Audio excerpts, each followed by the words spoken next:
ada informasi yang ingin kami sampaikan, yaitu kami dari kantor layanan Jismo Masjid Ar-Rahim dan juga DKM Masjid Ar-Rahim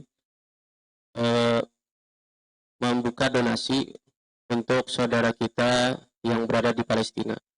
Jadi untuk donasinya, kotak infaknya akan kami sediakan nanti di pintu-pintu keluar, di depan dan juga di belakang. Itu saja yang mungkin bisa kami sampaikan. Terima kasih atas perhatiannya. Assalamualaikum warahmatullahi wabarakatuh.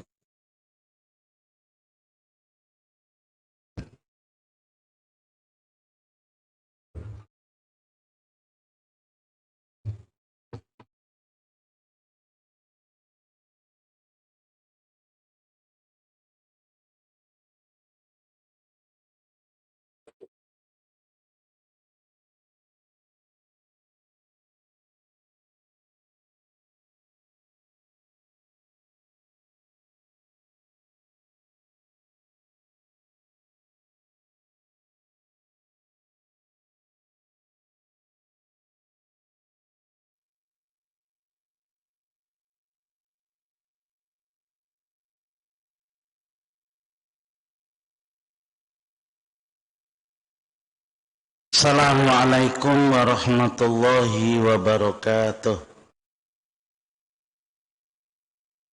Bismillahirrahmanirrahim. Alhamdulillah wa syukrulillah ala ni'amillah, la khawla wa la quwata illa billah. Ashhadu an la ilaha illallah wahdahu la syarikalah, wa ashhadu anna Muhammadan abduhu wa rasuluh. Allahumma salli wa sallim wa barik ala Muhammad wa ala alihi wa ashabihi ajma'in. Amma ba'd. Qala Allah ta'ala a'udzu billahi minasyaitonir rajim. Qul inni umirtu an a'budallaha mukhlishan lahuddin. Wa umirtu li an akuna awwalal muslimin. Qul inni akhafu in asaitu rabbi adzaba yaumin adzim. Qulillah a'budu mukhlishan lahuddin. Jamaah Masjid Ar-Rahim yang dimuliakan Allah. Salah satu sifat yang ada pada kita dan itu sangat dicintai oleh Allah adalah sifat ikhlas. Sifat ikhlas. Yakni sifat bersih hati. Hati bersih hati karena Allah Subhanahu wa ta'ala. Sifat ini merupakan sifat di mana seseorang selalu terima dengan kondisi apapun yang Allah berikan kepada kita.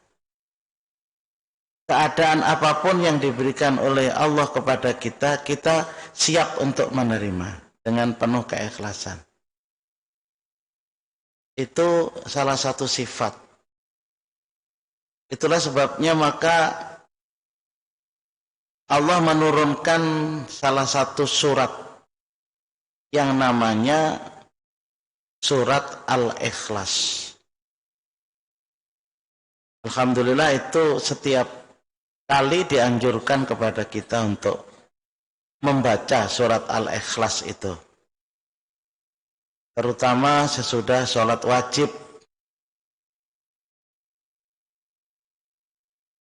Dalam dzikir kita itu mestilah kita baca di samping ayat kursi.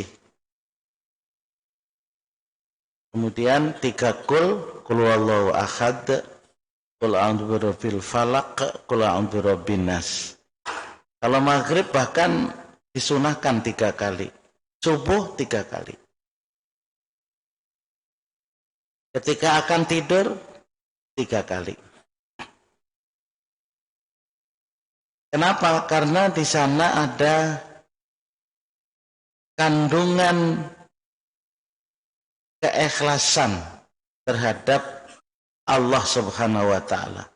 Qul huwallahu ahad. Jawaban Rasulullah terhadap kaum kafirin yang bertanya kepada Rasul, "Wahai Muhammad, Tuhanmu itu macam apa sekarang? Apakah seperti pohon yang besar, atau seperti orang yang besar, atau seperti gunung yang besar?"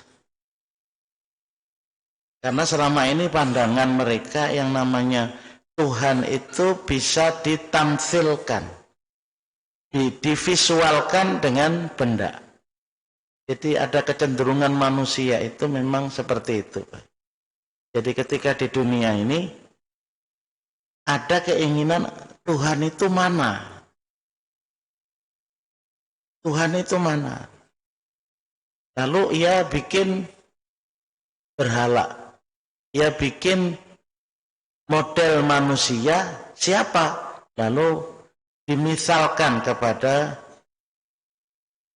pemimpin-pemimpin mereka yang dianggap punya karisma terhadap dirinya. Dan itu dilakukan sejak zaman Nabi Nuh. Nabi Nuh menghadapi orang-orang yang mentamsilkan, memberhalakan terhadap pemimpin-pemimpin. Itulah makanya kita dalam bertauhid tidak menjadikan orang-orang yang dianggap dekat dengan Allah itu lalu menjadi sandaran kita untuk menuju kepada Allah. Ikhlas kita dalam beribadah langsung kepada Allah Ta'ala. Tapi ada kecenderungan manusia tidak merasa percaya diri. Kalau bahasa sekarang ada pede, namun sembahyang itu langsung kepada Allah tanpa melalui perantara seorang mursyid.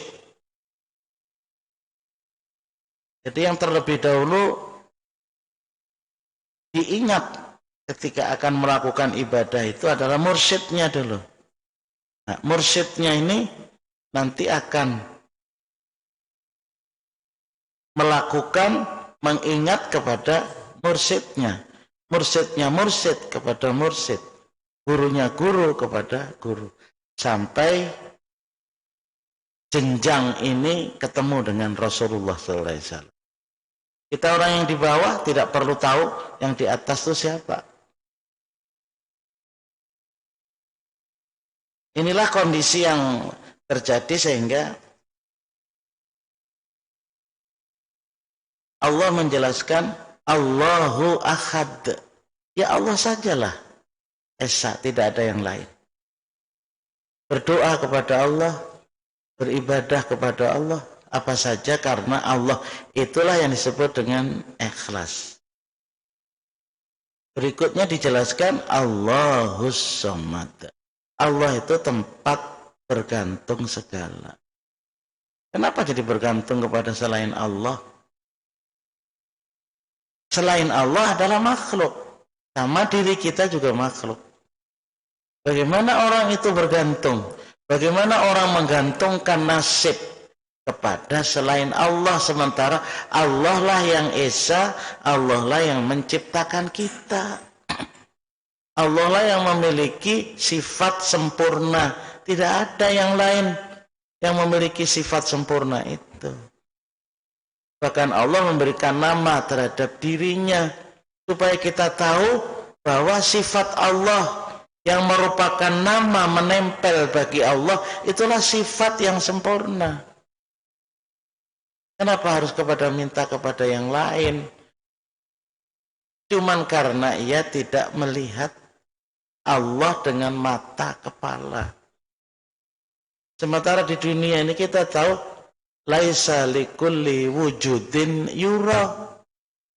Tidaklah semua yang wujud itu dapat dilihat.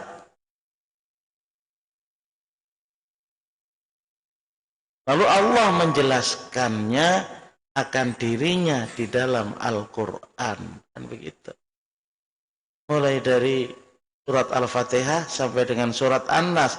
Allah menjelaskan kepada kita, ini loh aku. Jadi demikian pemahaman kita itu. Allahus Samad. Kenapa jadi bergantung kepada manusia? Kalau kita bergantung kepada manusia, kita akan kecewa, Pak.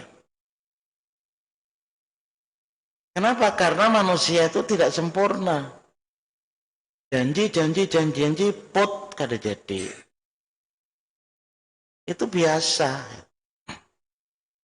Nah, kitanya berhikmat benar kepada manusia ini.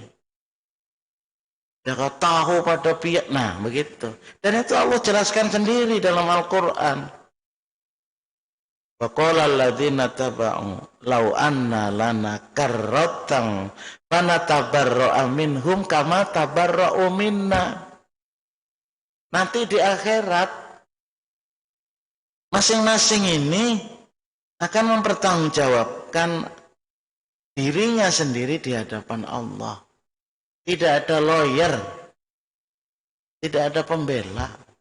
Pembelanya adalah amal kita sendiri. Sementara kita bergantung kepada pemimpin kita ketika di dunia. Sementara tugas pemimpin di atas dunia ini kan hanya menyampaikan.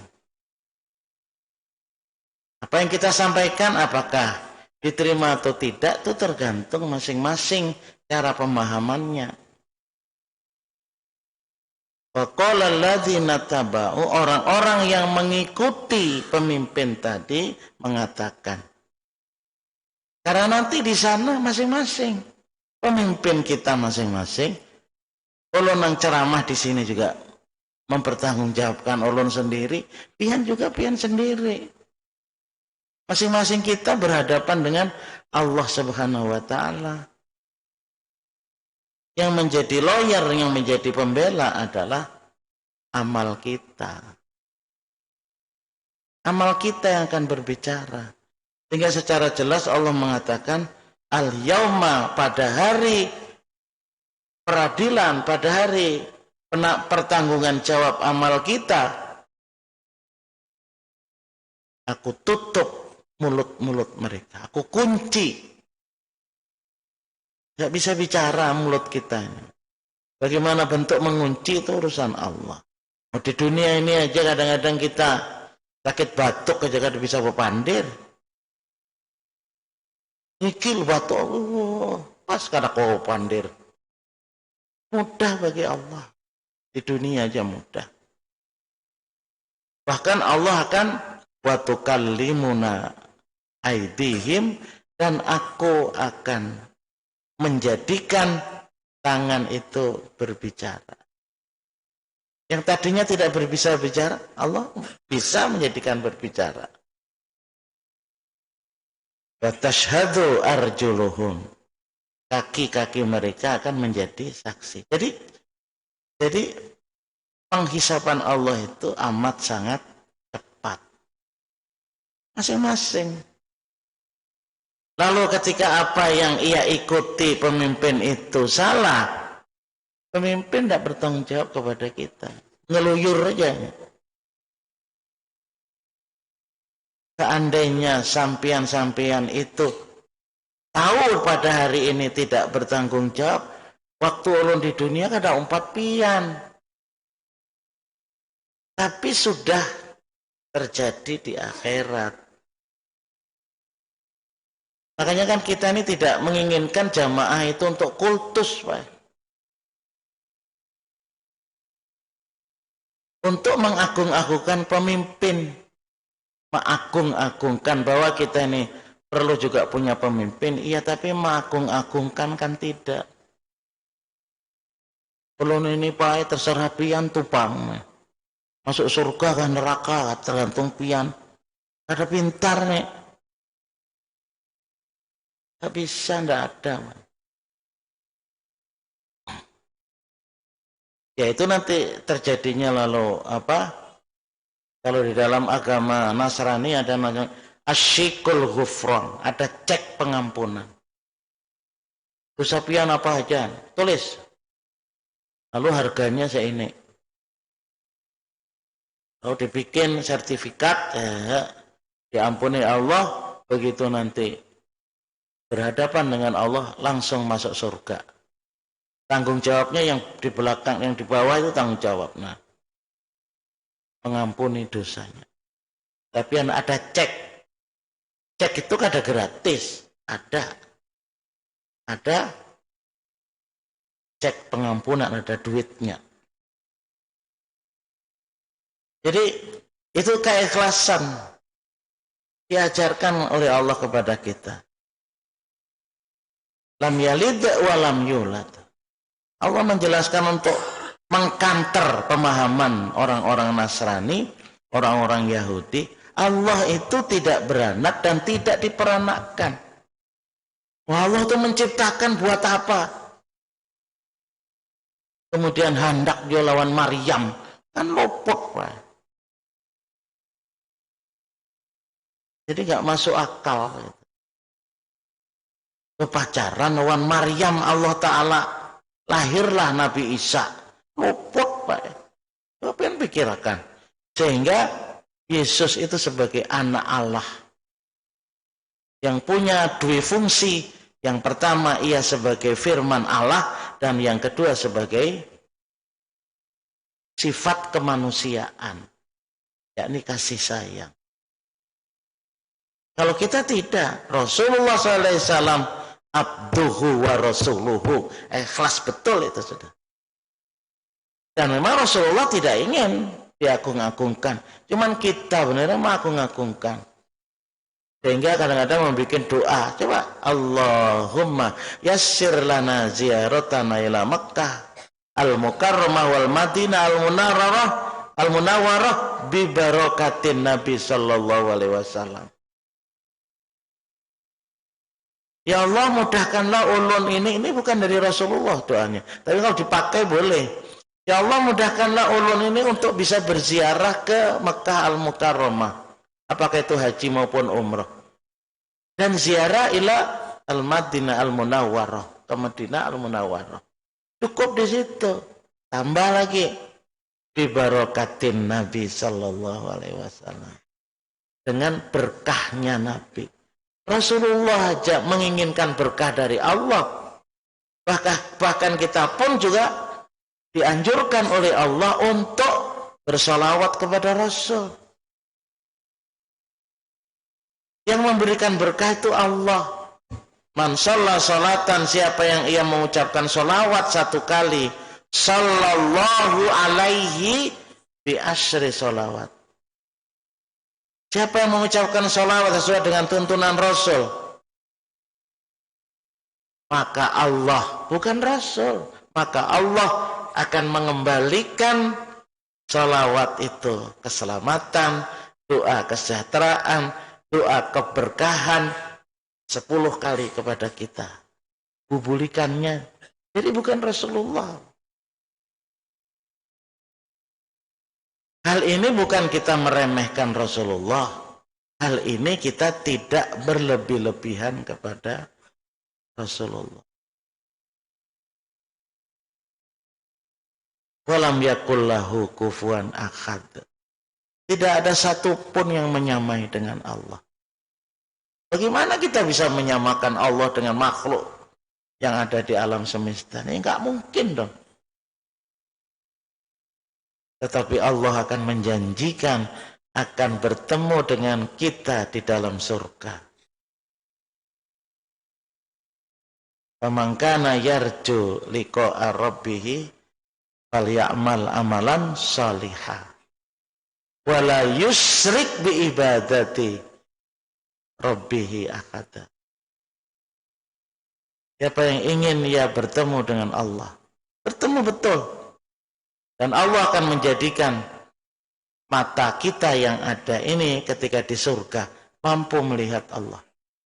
Di dunia ini nggak mampu, Pak. Nggak mampu. Kalau sudah tuha seperti ini, kita kan kadepin duluan orang itu. Kecuali orang itu bersuara. Oh, ikam kasulikan. Kalau kada bersuara biasa salaman. Ada penanduk. Begitu suara. Oh. Jadi terbatas mata kita. Tapi mata hati kita di dunia mampu menembus Allah. Mampu kita beribadah karena Allah. Bersih karena Allah. Nah, itulah mata hati kita. Tapi begitu kita di surga, Allah akan menjadikan mata kita mampu untuk menembus Allah Subhanahu wa taala. Karena apa? Mata hati kita di dunia mampu menembus Allah, nanti mata kepala kita mampu menembus Allah taala. Wujuhu yawma idzin nadhirah ila rabbiha nadhirah. Wajah-wajah mereka, bukan wajahnya aja, seluruhnya. Pada hari ketika ia di surga, amat sangat bergembira. Senang hati. Kenapa? Ila rabbiha nadhirah. Karena kepada Tuhannya ia melihat. Sehingga Rasulullah dalam hadisnya, hal tarawna qamaran badran. Tahukah, melihatkah ikam bulan purnama? Melihat ya Rasulullah. Begitulah kalian melihat Allah. Rasulullah tidak menyamakan bulan dengan Allah, tapi Rasulullah menyamakan melihat. Melihat dengan jelas. Kalau bulan purnama bulat, kita akan melihat. Jadi jelas melihat Allah. Cuman tergantung amal ibadah kita di dunia ini. Seberapa jam mata hati kita melihat Allah ketika di dunia ini. Sebegitulah yang kita dapatkan. Ada yang 1 jam melihat Allah, ada yang 2 jam, ada yang setengah hari, ada yang 1 hari melihat Allah. Tergantung mata hati kita di dunia ini. Ada yang kita hanya mampu untuk melaksanakan yang wajib tok. Berzikir mbak sembahyang kan kada sawat. Enggak, kita ada zikir kada sempat. Berdoa tidak sempat, baca Quran tidak sempat. Padahal kalau kita sempatkan juga tidak lama. Ibnu Qayyim mengatakan, ya baca Quran itu sekali waktu sholat 2 lembar kah? Ada aja kita berkomunikasi dengan Allah. Apalagi kalau sudah hafal nyaman lagi, kapan aja bisa membaca Al-Quran. Minimal kali waktu 2 lembar. 2 lembar. 5 waktu 10 lembar. Sejus. Nyaman ya, ucap. Menggawinya. Ucap besar nyaman, Pak. Menggawinya itu. Mengerjakannya pun juga nyaman juga kalau sudah menjadi kebiasaan dan tidak lama. Kalau dibanding dengan pekerjaan dunia jauh, kita ini banyak lagi pekerjaan dunia, Pak. Berjam-jam. Kalau duduk menghadap kepada Allah sebentar, tapi itu dihargai oleh Allah Subhanahu wa taala. Jadi orang yang memiliki sifat ikhlas itu tidak akan pernah mengeluh. Gak pernah yang mengatakan, iya amaku ini. Gak ada. Apa yang dikeluhkan? Apa yang dikeluhkan? Hidup ini apa? Makanya kalau kita mengikuti dokter siapa, kita ini kadang-kadang makannya kebanyakan, Pak. 1 piring, 2 piring. Itu jadi kotoran. Sebenarnya begitu. Tapi karena kadang-kadang kita itu ya namanya hawa nafsu, ya kawa. Bayangkan Bian, orang makan kepala kambing seorangan, ya pikirkan. Ya kepala kambing dimakan orang berlima gitu. Dikocok-kocok gitu, kada habis. Tapi karena kita hawa nafsu, Pak. Kepala kambing yang ganal itu habis. Ada berdonasian. Kenapa? Karena ya itulah, bukan orang termasuk ulun juga. Mengilau, hayam seekongan, itik seekongan. Ya muntah itu ada itik, Pak. Ada sing habisan. Ini makanya jarang amuntai. Kenapa? Amuntai itu banjir. Karena ada berhala itik. Nah, itiknya itu hendak turun ke banyu. Jadi banjir. itu tahayul, Pak. Itik bekongan. Nah, ini hal. Suatu yang luar biasa, Pak. Rasulullah SAW, Allah Subhanahu Wa Taala dan malaikat Jibril itu memberikan nama surat Al-Ikhlas. Tapi tidak ada tulisannya Al-Ikhlas. Coba lihat, mulai dari Qul huwallahu ahad sampai walam yakul lahu kufuwan ahad. Tidak ada tulisan Al-Ikhlas. Ini suatu gambaran pelajaran bagi kita. Bahwa kalimat ikhlas itu tidak perlu diucapkan. Aku ikan tolah, ceramah ini ikhlas. Itu justru kada ikhlas. Aku ini karena pencari ini ikhlas akan ikam. Tidak usah diucapkan. Aku bantu ikam ini ikhlas. Ini tidak perlu diucapkan. Itu tanda bahwa itulah ikhlas. Ketika diucapkan, yang benar aja ikhlas apa tidak? Nah, itu hal yang perlu kita perhatikan. Jadi ada gambaran bahwa ternyata tidak ada surat Al-Ikhlas. Kenapa? Artinya bahwa ikhlas itu tidak perlu diucapkan. Dengan keikhlasan hati, kada ikhlas toh. Nggih. Seorang ulama mengatakan begitu. Pikir-pikir jujur juga. Memahami bahwa surat Al-Ikhlas tidak ada tulisannya Al-Ikhlas. Surat An-Nas ada bunyinya An-Nas. Surat Al-Falaq ada bunyinya Al-Falaq.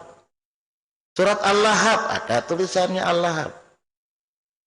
Surat An-Nasr ada tulisannya An-Nasr. Surat Al-Kafirun ada. Surat Al-Ikhlas beda. Jadi hati-hati kalimat kita. Aku bantu ini kamu ini ikhlas. Padahal jaga aku. Nah, iya tak. Ya kita cobalah kalau ini pendapat para ulama tafsir sehingga ya jangan kita ucapkan kalimat ikhlas. Qul amara rabbi bil qisti wa aqimu wujuhakum inda kulli masjidin wa ta'uhu mukhlishina lahuddin kama bada'akum ta'udun. Katakanlah wahai Muhammad, Rasulullah mengatakan, amara rabbi bil qisti. Allah Subhanahu wa taala Tuhanku menyuruhku untuk berlaku adil. Memang keadilan yang sebenarnya itu di akhirat. Bahwa kita berlaku adil itu merupakan upaya dalam kehidupan kita. Bahwa apakah memang adil 100%? Enggak. Jadi makanya di dunia ini kalau kita ingin mencari keadilan yang sebenarnya, stres Pak kita. Tidak akan dapat. Kalau mendekati adil, ya. Dan kita pun tidak bisa juga menuntut orang untuk adil 100%. Enggak. Kalau kita ingin menuntut orang adil di dunia 100%, kita akan mengalami tekanan. Kenapa maka orang itu tidak adil kepada aku? Ya begitulah di dunia ini. Karena memang keadilan hakiki itu di akhirat. Pada saat itu adalah Allah yang memimpin di yaumul akhir, tidak ada yang lain.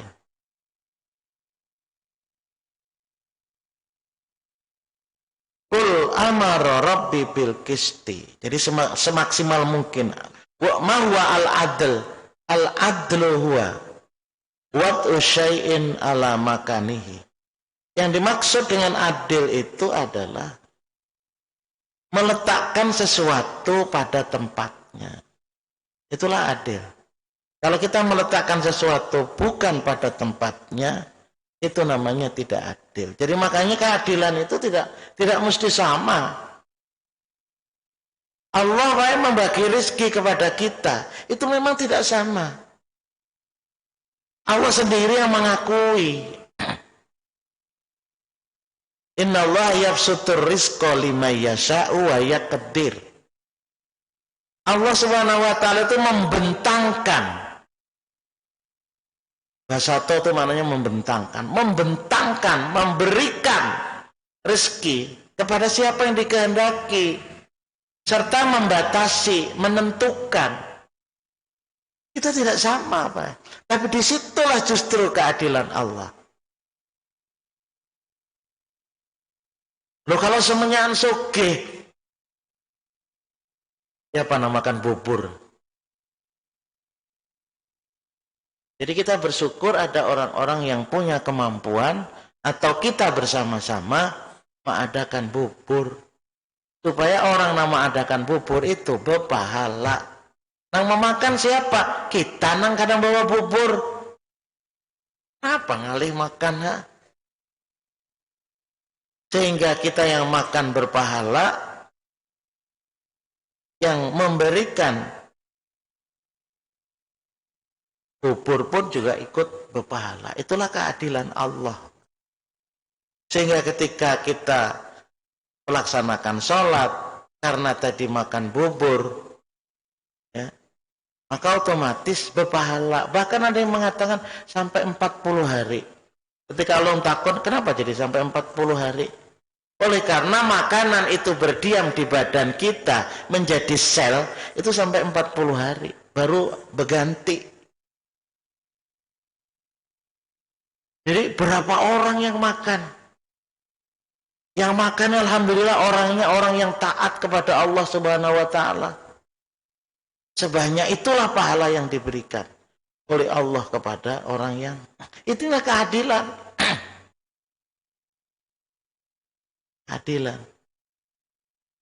Jadi namanya yang disebut dengan zakat itu mesti orang yang sudah sampai nisab. Yang tidak sampai nisab enggak zakat, namanya infak. Yas'alunaka madza yunfikun qulil afwa. Kalau mereka wahai Muhammad menanyakan kepada kamu apa yang kita berikan, apa yang kita infakkan, apa jawabannya? Jawab ya wahai Muhammad, qulil afwa. Al afwa maknanya adalah kalau kita punya kelebihan dari apa yang telah kita pakai, itu namanya al-afwa. Bahkan nanti kalau ada hadis yang lain, kenapa kamu maka hidup penuh dengan kekurangan terus, atau hidup dalam keadaan miskin, bersedekah.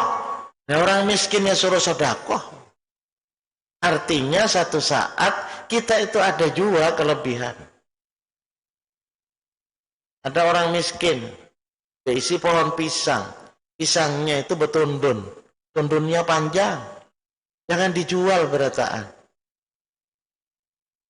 Yang dijual tuh nang ganal-ganal tuh, nang bawah-bawah, akan kolak, julungi ya tetangga.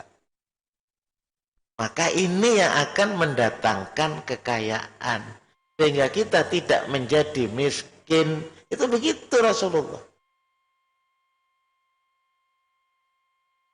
Begitu Rasulullah. Supaya kita tidak menjadi orang yang satu hari susah untuk makan. Satu hari susah. Tapi rata-rata orang yang bertakwa kepada Allah itu, Pak, jarang ya fakir. Kenapa? Karena dicukupi oleh Allah Subhanahu wa taala. Jadi istilahnya di masjid ini adakah satu hari ini mengalami kesulitan untuk makan? Untuk makan aja susah, Pak. Ada. hari ini nih susah untuk makan. Itu fakir. Kalau esok kadeda, nah itu miskin. Makanya Imam Ghazali dalam kitab Ihya Ulumuddin menjelaskan,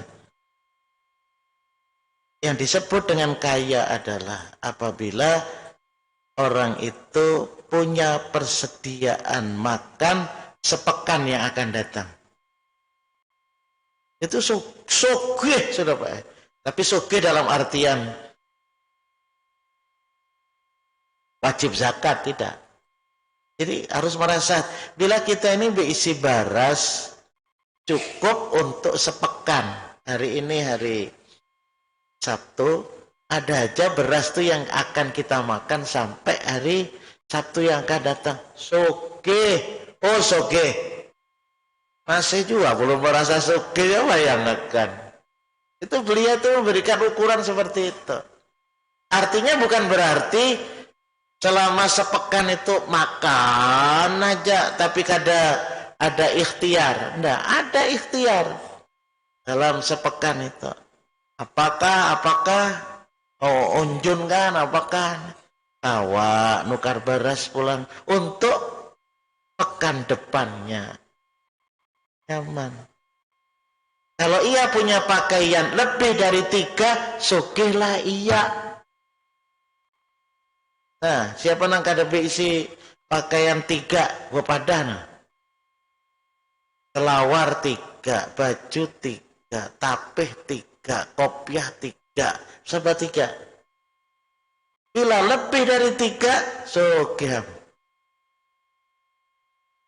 Lalu beliau menjelaskan, dipakai, ditapas, disimpan. Dipakai, ditapas, disimpan. Dipakai, kotor, ditapas. Setelah ditapas, disimpan. Yang ini ditapas, ini pulang dipakai. Begitu. Sugih toh. Nah paling ngalah itu bila berisi 1, ditapas, pas kada baju. Miskin toh. Allah. Yang ketiga, kalau kita punya tempat tinggal, nyaman kita goreng, nyaman kita bangun untuk sholat tahajud. Wah, itu maka sugih sudah baik. Bila kawat sholat tahajud sugih. Karena salah satu tanda ibadur rahman, hamba yang soleh itu adalah walladzina yabituna li rabbihim sujada wa qiyamah. Adalah orang-orang yang ia mampu di malam-malam, melalui malam, melaksanakan sholat tahajud. Senang hati. Qul amara rabbi bil qisti wa aqimu wujuhakum inda kulli masjidin. Dan hadapkanlah wajahmu kepada Allah pada setiap sholat. Nah. Allahu Akbar. Berapa kali? Selain Allah kecil, persoalan hidup kecil. Makanya Allah itu kalau bisa dihadapkan depan.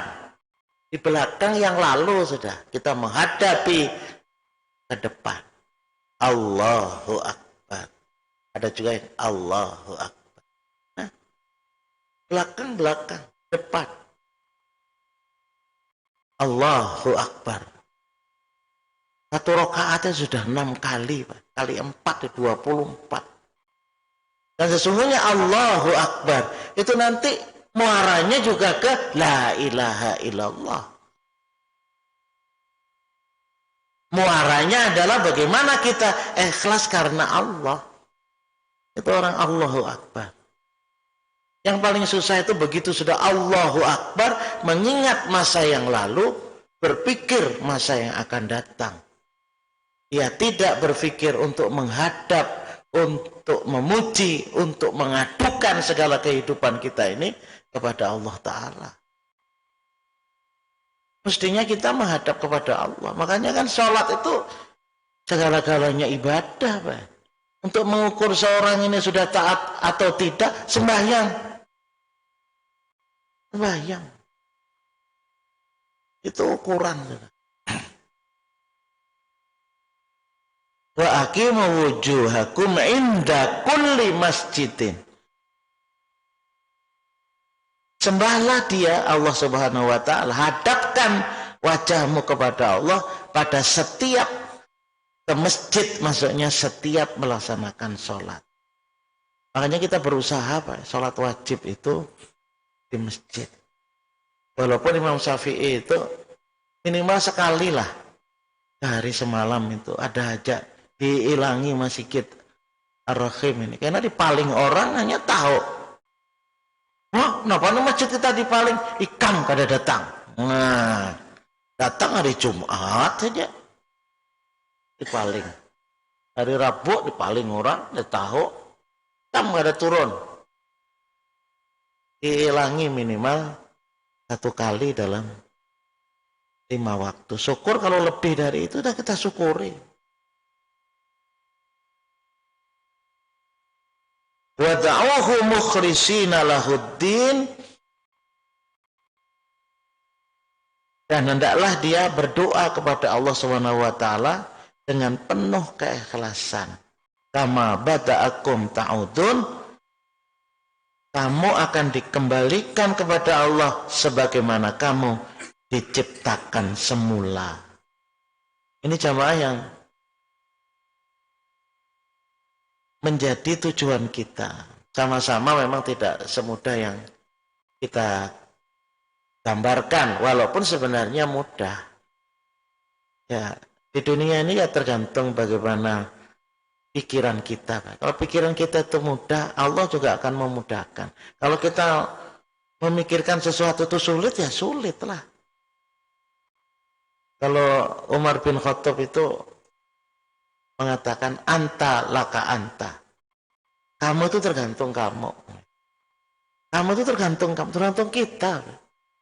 Kalau kita memang malam itu hendak sembahyang tahajud, bangun kita pasti. Kalau kita tuh berniat hendak sembahyang subuh berjamaah, kita tolak. Itu Umar bin Khattab. Mudah-mudahan kita seperti demikian. Hadanallahu wa iyyakum ajmain. Subhanakallahumma wa bihamdika asyhadu an la ilaha illa anta astaghfiruka wa atubu ilaik. Assalamualaikum warahmatullahi wabarakatuh.